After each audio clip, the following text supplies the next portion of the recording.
السلام علیکم ورحمۃ اللہ وبرکاتہ۔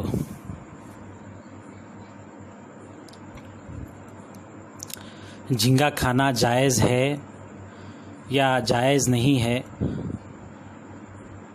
اس سلسلے میں بہت سارے فتاوی موجود ہیں۔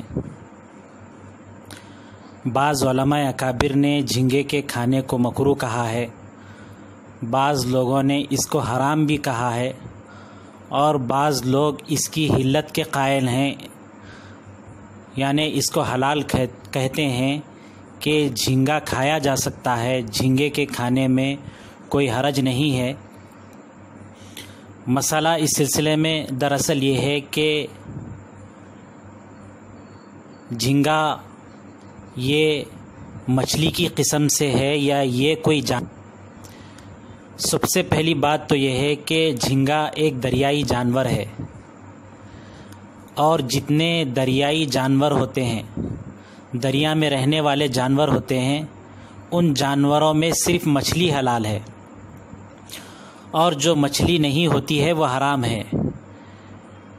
جھینگے کے سلسلے میں اختلاف ہے کہ جھینگا یہ مچھلی کی قسم سے ہے یا نہیں۔ بعض علماء نے اس کو مچھلی سمجھ کر حلال کہا ہے اور اس کے کھانے کو جائز کہا ہے، بعض علماء نے اس کو کیڑا خیال کر کے اس کے کھانے سے منع کیا ہے۔ تو بہرحال جھینگے کے سلسلے میں شک ہو گیا کہ جھینگا یہ مچھلی ہے یا یہ کوئی جانور ہے۔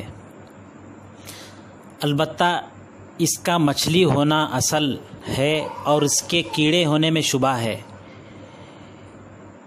اصلاً چونکہ یہ مچھلی ہے، یہ کیڑا نہیں ہے، اس واسطے اس کو بعض علماء نے حلال کہا ہے، جبکہ بعض علماء نے اس کو حرام بھی کہا ہے، بعض نے مکروہ بھی کہا ہے، لیکن بعض علماء نے اس کو حلال بھی کہا ہے۔ ہر ایک نے اپنی اپنی وجوہات بیان کی ہیں۔ جن لوگوں نے یہ کہا ہے کہ جھینگا کیڑا ہے، مچھلی نہیں ہے، ان لوگوں کے بھی اپنے دلائل ہیں، جن دلائل کی وجہ سے انہوں نے اس کو کیڑا کہا ہے، مچھلی نہیں کہا ہے۔ جو لوگ اس کو کیڑا قرار دیتے ہیں، اس کو مچھلی نہیں قرار دیتے ہیں، وہ لوگ کہتے ہیں کہ اس کی ٹانگیں ہوتی ہیں جن سے خشکی میں عام کیڑوں کی طرح چلتا ہے، مچھلی کبھی چل نہیں سکتی، کودتی اور پھدکتی ہے۔ دوسری بات یہ ہے کہ یہ خشکی جب تک تریم سمندر میں ہوتا ہے تو یہ زندہ رہتا ہے، اور اس کے بعد خشکی میں جب لایا جاتا ہے تب بھی ایک لمبی مدت تک زندہ رہتا ہے، جبکہ مچھلی تھوڑی دیر کے بعد مر جاتی ہے۔ اس کے علاوہ یہ کھانے میں مچھلی جیسا نہیں ہوتا ہے، اس کے اوپر گوشت نہیں ہوتا ہے، بلکہ پکنے کے بعد اس کو توڑ کر کھاتے ہیں، اوپر ایک خول ہوتا ہے، جبکہ مچھلی کو قرآن کریم میں تازہ گوشت کہا گیا ہے، جبکہ اس کے اوپر گوشت نہیں ہوتا ہے بلکہ ایک خول ہوتا ہے، جس کی بنا پر بعض حضرات نے اس کو مچھلی نہیں بلکہ کیڑا کہا ہے۔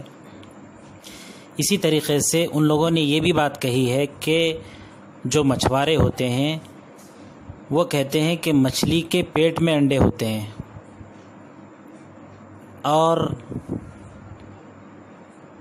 اس کے انڈے باہر پروں کے اندر جھیل میں ہوتے ہیں۔ اجنبی آدمی بھی جب اس کو دیکھتا ہے تو دیکھ کر اس کو مچھلی نہیں کہتا بلکہ اس کو کیڑا ہی کہتا ہے۔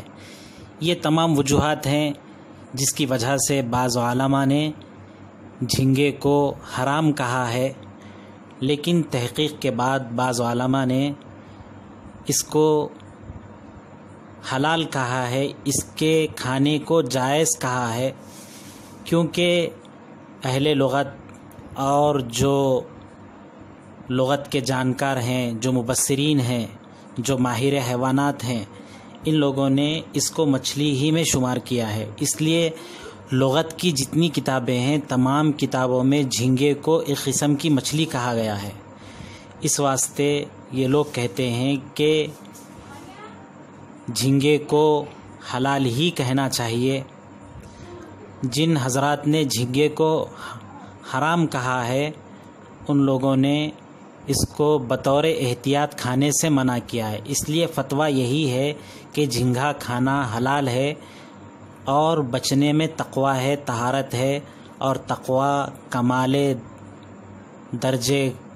درجے میں ہوتا ہے اور تقویٰ اعلیٰ درجے کی چیز ہوتی ہے۔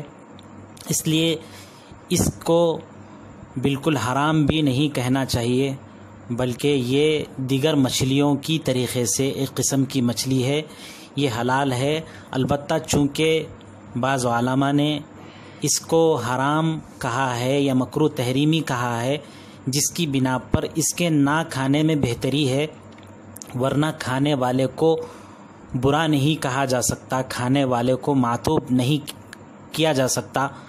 یہ تمام کتابوں میں اس سلسلے میں جو فتاویٰ ہیں ان فتاویٰ کی روشنی میں یہ جھینگے کی حلت اور حرمت کے اعتبار سے تصریح ہے کہ جھینگا فتوے کے اعتبار سے حلال ہے، تقوی کے اعتبار سے اس سے بچنے میں بہتری ہے۔